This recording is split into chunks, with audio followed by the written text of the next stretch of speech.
नमस्कार मंडळी. चला, आज आपण एका अशा कलेच्या जगात जाऊया जिचा प्रवास पानांपासून सुरू होतो आणि आपल्या हातांवर येऊन थांबतो. हो, बरोबर ओळखलत. आपण मेहंदीच्या म्हणजेच आपल्या लाडक्या हिनाच्या सुंदर आणि सुगंधित दुनियेत डोकावून पाहणार आहोत. अच्छा, प्रवासाची सुरुवातच एका मस्त विचाराने करूया काय? विचार करा, काय होईल जर आपण आपली परंपरा एखाद्या कलेसारखी आपल्या अंगावर मिरवू शकलो तर. कारण मेहंदी म्हणजे फक्त एक तात्पुरतं डिझाईन नाहीये. अरे, ती तर आपल्या भावना, आपली संस्कृती आणि सौंदर्याचा एक अप्रतिम मिलाप आहे. तर ह्या आपल्या सफरीमध्ये आपण 4 महत्वाचे टप्पे पाहणार आहोत. सगळ्यात आधी सजीव शाही म्हणजे ही मेहंदी नक्की आहे तरी काय. मग आपण बघू आनंदाचे प्रतीक म्हणजे तिचं आपल्या संस्कृतीतलं महत्त्व काय आहे. त्यानंतर कलावंताचा कॅनव्हास, जिथे आपण तिच्या कलेबद्दल आणि डिझाईन्सबद्दल बोलू. आणि शेवटी सौंदर्य आणि आरोग्य म्हणजे तिचे आपल्यासाठी असलेले फायदे. चला तर मग सुरुवात करूया आपल्या पहिल्या टप्प्यापासून, सजीव शाही. आता हा जो नैसर्गिक रंग आहे ना, हा येतो तरी कुठून आणि कसा तयार होतो, चला जाणून घेऊया. तर मेहंदी म्हणजे नेमकं काय? सोप्पं आहे. ही एक नैसर्गिक वनस्पती आहे. तिच्या पानांपासून एक खास रंग तयार केला जातो आणि मग हाच रंग आपण शरीर सजवण्यासाठी, केस रंगवण्यासाठी आणि हो, अनेक महत्त्वाच्या पवित्र विधींमध्ये सुद्धा वापरतो. मेहंदीच्या पानांपासून ते आपल्या हातावरच्या त्या सुंदर नक्षीपर्यंतचा प्रवास आहे ना, तो खरंच खूप इंटरेस्टिंग आहे. बघा, सगळ्यात आधी काय होतं? उष्ण हवामानात वाढणाऱ्या मेहंदीच्या झाडाची पानं तोडली जातात आणि मस्त वाळवली जातात. मग त्या वाळलेल्या पानांची एकदम बारीक हिरवी पावडर बनवतात आणि शेवटी या पावडरमध्ये थोडं पाणी, लिंबाचा रस किंवा चहाचं पाणी टाकून एक छान गुळगुळीत पेस्ट तयार होते. झाली की नाही आपली शाई तयार? पण थांबा, मेहंदीची पेस्ट तयार झाली म्हणजे सगळं झालं असं नाही. ही तर फक्त सुरुवात आहे. तिचा खरा जीव, तिचा आत्मा, तो तर तिच्या सांस्कृतिक महत्त्वामध्ये दडलाय.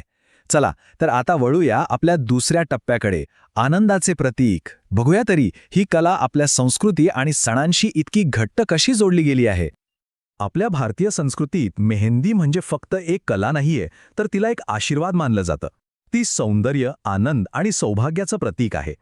खरं सांगायचं तर कोणताही सण किंवा घरातलं शुभ कार्य घ्या, मेहंदीच्या रंगाशिवाय ते अपूर्णच वाटतं, नाही का?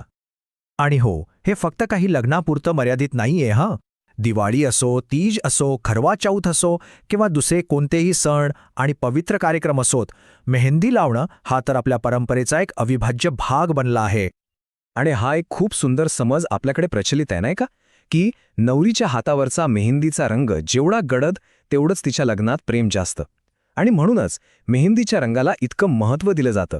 ती एक भावना आहे. तर मेहंदीचं सांस्कृतिक महत्त्व किती खोल आहे हे तर आपण पाहिलं, पण तिची खरी जादू ती तर तिच्या कलेत आहे.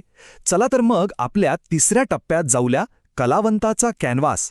इथे आपले हातच कॅनव्हास बनतात आणि मेहंदीची पेस्ट बनते शाई. मेहंदीच्या कलेतना अनेक प्रकारच्या स्टाईल्स बघायला मिळतात. उदाहरणार्थ अरेबिक डिझाईन्स बघा.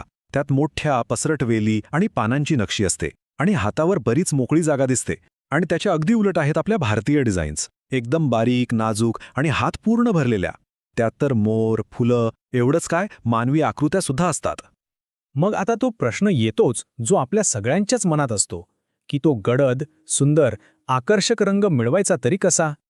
याच्यासाठी काही सोपे पारंपरिक उपाय आहेत जे खरंच काम करतात. सगळ्यात पहिलं, उत्तम रंगासाठी मेहंदी शक्यतोवर संध्याकाळी किंवा रात्री लावा. मग ती थोडी सुकली की त्यावर लिंबू आणि साखरेचा पाक लावा. त्याने काय होतं, ती जास्त वेळ ओलसर राहते आणि रंग छान चढतो. कमीत कमी 6 तास तरी ठेवा किंवा जमलं तर रात्रभर. आणि सगळ्यात महत्त्वाची टीप, वाळलेली पेस्ट काढल्यावर काही तास तरी हातांवर पाणी लावू नका. बघा मग कसा रंग येतो तो. अच्छा, मेहंदी म्हणजे फक्त हातांवरचं सौंदर्य नाही हं, तिचे अनेक आरोग्यदायी फायदे सुद्धा आहेत. चला आपल्या शेवटच्या टप्प्यात बघूया, सौंदर्य आणि आरोग्य.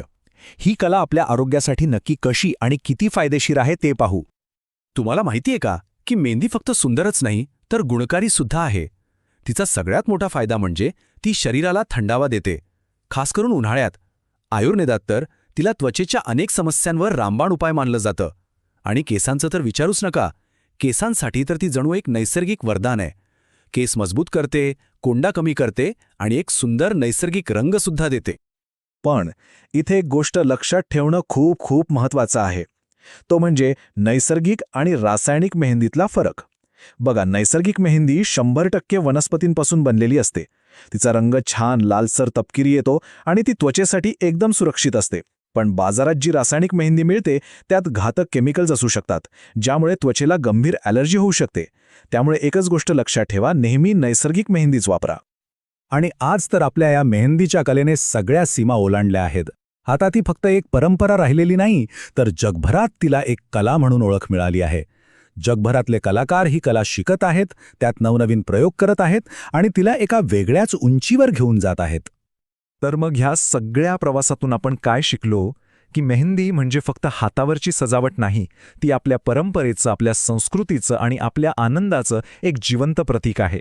एका छोट्याशा पानापासून सुरू होणारा हा प्रवास आपल्या हातांवर येऊन पूर्ण होतो आणि पिढ्यानपिढ्या एका सुंदर वारसाच्या रूपात पुढे चालत राहतो.